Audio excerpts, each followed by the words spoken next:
Forget talk of nurses going on strike. It feels like our police have been on strike for years.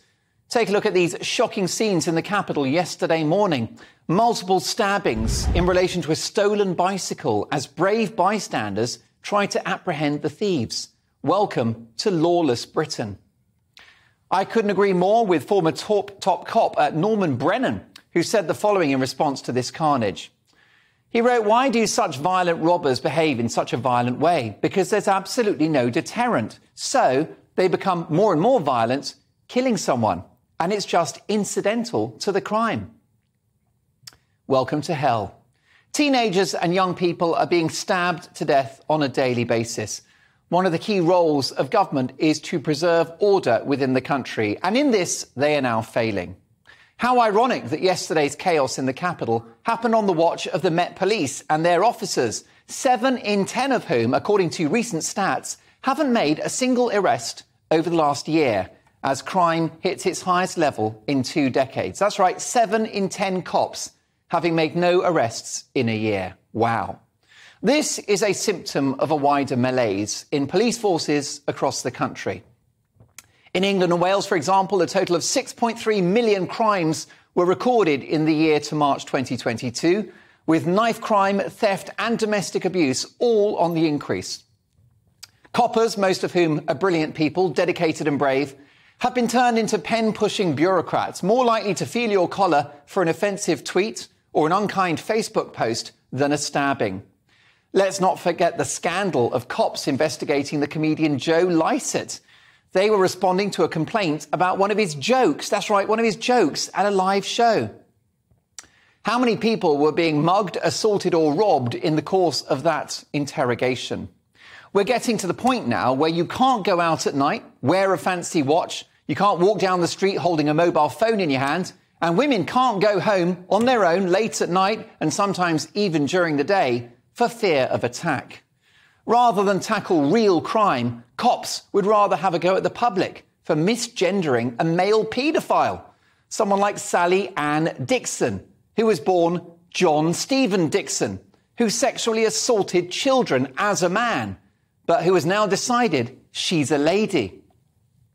Quite rightly, members of the public objected to the statement female paedophile, given a man committed these horrific crimes. Sussex Police came back with this ridiculous response. They said Sussex Police do not tolerate any hateful comments, that's right, hateful comments towards people's gender identity regardless of crimes committed. This is irrelevant to the crime that's been committed and investigated. So, that's where we are, folks. British police in 2022, preserving the feelings of paedophiles.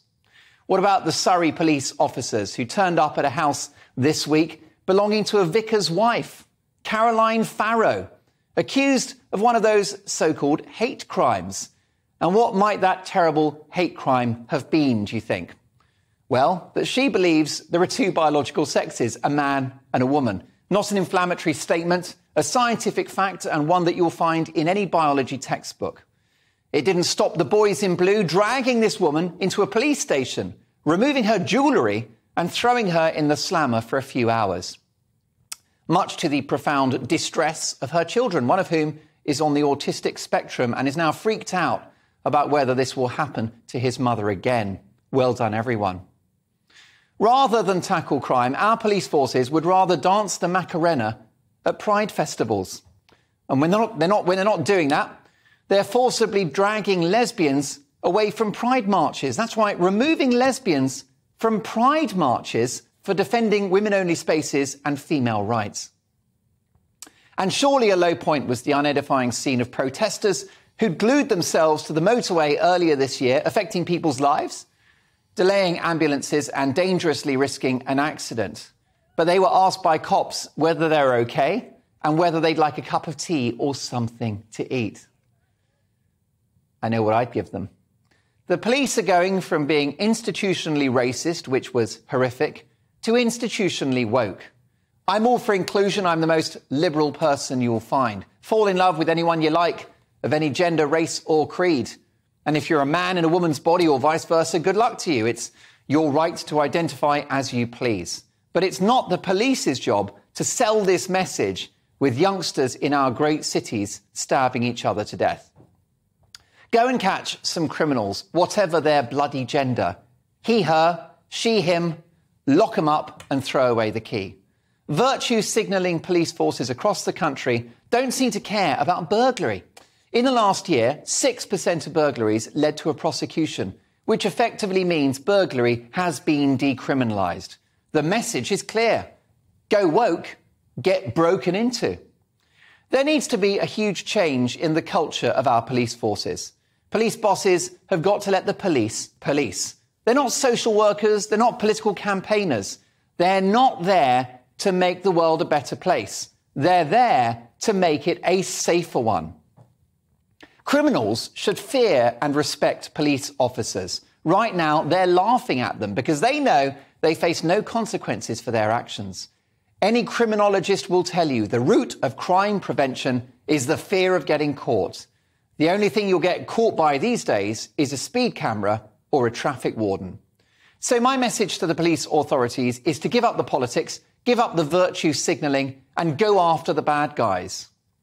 Defund the police used to be a politically controversial statement. Now it's starting to look like a good idea. Britain should be one of the safest countries in the world, and back in the day it was. But it's turning into a lawless hellhole.